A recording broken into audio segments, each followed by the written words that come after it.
Hi. If there is any type of known conflict from long ago that continues to fascinate historians and fuel the imagination of buffs and gamers alike, that are indisputably the medieval Holy Wars. Rather casual conflicts about conquering land, gaining personal prestige, and strengthening the power grip over some subjects, however, all sustained a quite exotic and unusual cause belli, the frenzied religious devotion. So if the ancient Romans built a millennial-old civilization, proven to have expanded by blatant warmongering policies, how come nobody talks about the Senate or an emperor invoking a pagan holy war against, let's say, the Germanic tribes across the Rhine riverbed?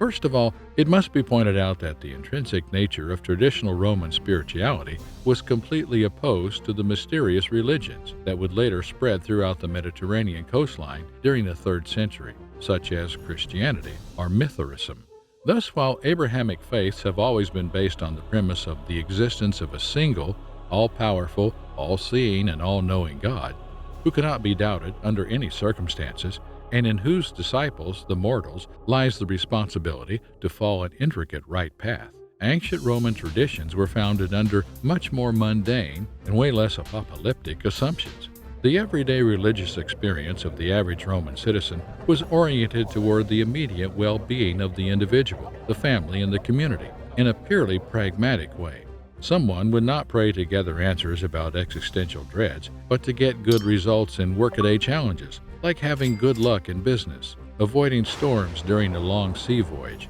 or defeating the enemy in an upcoming battle. If the expectations were met, then the supplicant would be tied to a vote. Consequently, depending on the type of assistance provided by the god, the mortal in question would have to take action to a certain extent, like making a dedication or building an altar. That's why nowadays, all across the former Roman territories, there can be found inscriptions with the word ex voto, meaning someone had made that work as gratitude to an aiding divinity. In case prayers were not listened, the person was free to cut the relationship with the god and go find another one. For this reason, ancient Roman religion has usually been described as a set of contractual relations, rather than a collection of decrees imposed by a central authority. Therefore, despite their obsession with standardizing everything, ancient Romans never built a perfectly regulated unitary creed over their territories, like the Catholic Church actually did. But instead, each cultural region lay organized by local priestly colleges, with their own deities, rituals, temples, and festivities, some even older than the Roman conquest and presence, basically sharing an unconditional loyalty to Rome's fortune to ensure they wouldn't eventually be banned and prosecuted. And even though many of these cults would come to exchange and treasure the same divinities, the only thing that, at the end of the day, would unite them would be the figure of the emperor, who came to be considered as a bridge between mortals and gods by the pseudo-state religion.